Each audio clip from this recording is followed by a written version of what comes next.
Hello friends, I hope you are all good. So welcome back to your MCQ series. As you know that we have started with the MCQ series wherein you will get 5 to 7 questions pertaining to securities law, and today's lecture will be the 9th lecture of this video series. This video series will be quite helpful for you for your upcoming SEBI Grade A 2019 examination. So before moving on to the first question of this video, let me grab this opportunity and let you know about the excellent results produced by EduTap. So for the year 2017, we got 27 final selections in RBI Grade B and 11 final selections in NABARD Grade A. For the next year, that is 2018, our results improved drastically and we got 70 plus final selections in RBI Grade B and 26 final selections in NABARD Grade A. For the same year, that is 2018, with respect to SEBI Grade A examination, we are blessed to have such overwhelming results wherein out of 84 candidates selected, 41 were from EduTap. I would like to take this moment and congratulate all the selected candidates for putting in their hard work and effort and making it up to the final list. And when it comes to IBPS Agriculture Field Officer, we got 100 plus interview calls. So hope so that we get a good number of selection in this exam too. For knowing more about the courses being offered by EduTap, you can take a quick snapshot of these slides. We offer individual as well as the combo courses for the mentioned examination. Our individual courses include exams like RBI Grade B, SEBI Grade A, NABARD Grade A, RBI Assistant and IBPS Agriculture Field Officer. With respect to combo courses, we offer different types of combo. Our combo are of RBI, NABARD, SEBI, RBI, NABARD, SEBI, RBI, NABARD, SEBI. So you can opt for any of our combo courses based upon your exam preferences. We are glad to announce that we have launched a new course, that is QRE course for all banking examination. 3 aspects will be particularly covered in this course, that is quantitative aptitude, reasoning ability and English. So wrapping up with the introduction part and moving on to the first question of this video. So moving on to the next slide. So as per question number 1, given below are 3 statements related to shareholding in stock exchange. Which of them is /R incorrect? So 3 statements are given and we need to identify the incorrect one. So as per statement 1, any individual or PAC, that is people acting in concert, who is non-resident of India, remember this, they are NRI citizens, can hold a maximum up to 5% of paid up equity capital in that stock exchange. Okay. As per statement 2, a foreign depository may hold even up to 20% of paid up equity capital. Okay. As per statement 3, total of all foreign shareholding shall be less than 49%.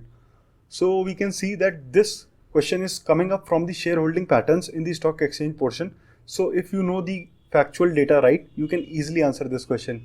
So let's learn something more about this question in the explanation section. So moving on to the next slide. So if you delve into the details of Regulation 17 of Securities Contract Regulation, Stock Exchanges and Clearing Corporation Regulations 2018, you may see that this part particularly deals with shareholding in stock exchanges. And as per this part, let's learn something more with respect to shareholdings of non-resident Indians in the next slide. So without wasting any time, let's move on to the next slide and see the shareholding pattern. So when we observe this shareholding pattern of non-resident Indian in the Indian Stock Exchange, we observe that an individual or PAC, that is people acting in concern with that individual, can acquire a maximum of 5% of paid up equity capital of that stock exchange.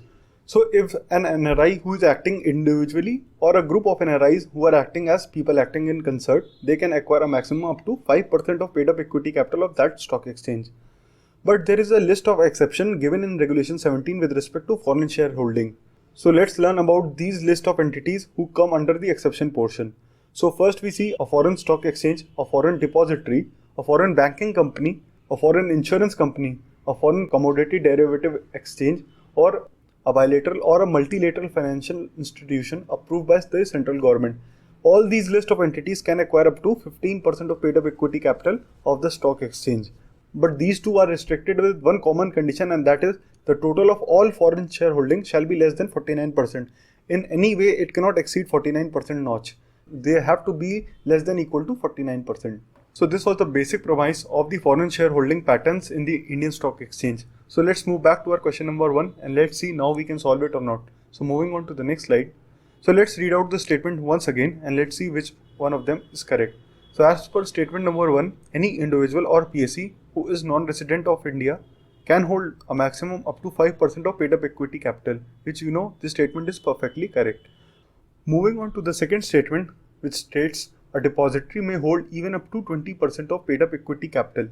This statement is wrong because we have seen with respect to the exception portion, the list of entities mentioned, all the entities which were mentioned, they can acquire a maximum up to 15% of paid up equity capital, not 20%. Had it been 15% of paid up equity capital, it would have been correct. But as it is 20% of paid up equity capital, it is incorrect.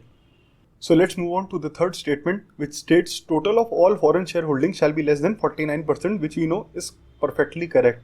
So we need to find out the incorrect statement. Here statement 1 and 3 are the correct one. Only second statement is the incorrect one, which we need to find out. So option A here becomes our correct answer. So let's move on to our next question. Moving to next slide. So with respect to question number 2, as per Securities Contract Regulation, Stock Exchanges and Clearing Corporation Regulations 2018, what would be the minimum net worth of a clearing corporation? Option A states 100 crores, option B states 200 crore, option C says 500 crore, option D says 1000 crore, option E states 10 crore. So this is a purely factual questions related to the net worth of clearing corporation. So if you know the facts right, you can easily answer this question. You need to remember such facts because such questions have been asked in the SEBI Grade A prelims as well as mains examination. So let's learn something more about this part in the explanation section. Moving on to the next slide. So if we delve into the details of Regulation 14 of Securities Contract Regulation, Stock Exchanges and Clearing Corporation Regulations 2018, this portion clearly deals with the net worth of stock exchanges as well as clearing corporation. So in order to understand a minimum net worth of clearing corporation, let's move on to the next slide. So basically, in order to start any clearing corporation, that entity should have an initial capital of rupees 100 crore. So the minimum net worth that is required, it should be 100 crore. But it is only for the initial case, that is at the start. As per the previous regulations, the minimum net worth at start should be 100 crores and it should be raised up to 300 crores in the time span of 3 years. But now as per the revised regulation, the minimum net worth should be the highest of these 3 given points. So in order to commence the business, clearing corporation must have a minimum net worth of 100 crore. This is something that it should have in order to commence its business.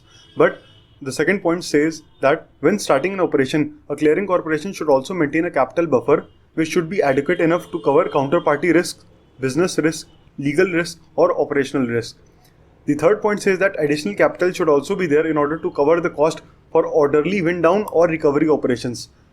I will not be explaining wind down operation in detail here, but it simply means that whenever a clearing corporation cannot function properly, the charge has to be given to the other clearing corporation, and the process of giving that charge from one clearing corporation to the other clearing corporation and doing that process in a smooth and frictionless manner is called orderly wind down operation. Or recovery of operations means suppose the infrastructure has been damaged by some natural calamity and then the whole setup is brought back to the original working conditions. So the highest value which is ascertained by all these 3 points should be the minimum net worth which is required in order to start or commence a business for a clearing corporation. So that was a detailed explanation for question number 2. Now let's move back to our question and let's see if we can solve it or not. So reading the question again, as per the Security Contract Regulation, Stock Exchanges and Clearing Corporation Regulations 2018, what should be the minimum net worth of clearing corporation? So now we know that minimum net worth which is required and which is a must in order to start the business is 100 crore. So here option A becomes our correct answer. So moving on to the next question, that is question number 3.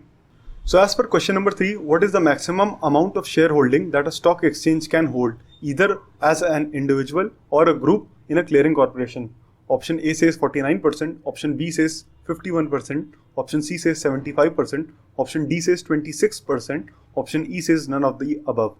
So this is also a factual question, and if you know the facts right, you can answer this question easily, and these are the important facts which we need to remember before going for our examination. So let's see the detailed explanation of this question in the upcoming slides. So moving on to the next slide. So in order to learn about shareholding pattern in a clearing corporation, we need to go through Regulation 18 of Securities Contract Regulation, Stock Exchanges and Clearing Corporation Regulations 2018. This part of this act clearly deals with the pattern of shareholding in clearing corporation. So moving on to the next slide. So let's learn a bit more about this part in the next slide.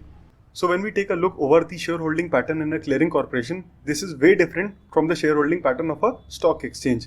So with respect to clearing corporation, at least 51% of paid up equity capital of that recognized stock exchange shall be held by one or more recognized stock exchanges. So a majority chunk of a equity share capital of a recognized clearing corporation should be held by a recognized stock exchanges. So now we see that at least 51% of equity share capital of a clearing corporation must be held by one or more recognized stock exchange. The other point states that a same stock exchange which is holding 51% of paid up equity capital in one clearing corporation can hold a maximum up to 15% of paid up equity capital in more than one clearing corporation, which simply means that one stock exchange which is holding 51% of paid up equity capital in one clearing corporation can hold a maximum up to 15% in the other clearing corporation. It cannot go up to a notch of 51% in second clearing corporation also. The maximum it can hold is up to 15%. So I hope that this was a clear explanation with respect to shareholding pattern in a clearing corporation of the stock exchanges. So let's move back to our question number 3 and let's see now we can solve it or not. So the question number 3 was asking what was the maximum amount or percentage of shareholding that a stock exchange can hold either as a group or individual in a clearing corporation. So now we know that a maximum percentage of shareholding that one stock exchange can acquire in a clearing corporation is 51%. So here option B becomes our correct answer. So moving on to our next question, that is question number 4. So as per question number 4, given below are two statements related to eligibility for acquiring or holding shares in case of stock exchange or clearing corporation, and we need to find out which of them is incorrect one. So here important point is that we need to find out the incorrect statements. Two statements are given. Statement 1 says if shareholding is more than 2% in stock exchange, such person should comply with fit and proper criteria provided in the regulations. Okay. As per statement 2, if the acquired shareholding is between range of 2% to 5%, such shareholder need to seek prior approval from SEBI before acquiring. So out of these two statements, we need to find out the incorrect one. So let's move on to the explanation section in order to learn something more about this part. So moving on to the next slide. So if you want to learn about the eligibility for acquiring or holding shares in case of stock exchanges or clearing corporation for that matter, we need to dive into the details of Regulation 19 of Securities Contract Regulation, Stock Exchanges and Clearing Corporation Regulations 2018. So these are the revised regulations. So we learn as per the current scenario. So moving on to the next slide. So as per the regulations, there is a mention of certain range, that is a range of less than 2%, a range of 2% to 5% and a range more than 5%. So we learn about the conditions applicable with respect to these ranges. So when an individual or people acting in concert or an entity is holding share less than 2%, then hardly any conditions are applicable. But as one entity or individual crosses that limit of 2%, then certain conditions are applicable and we will learn about those conditions in this slide.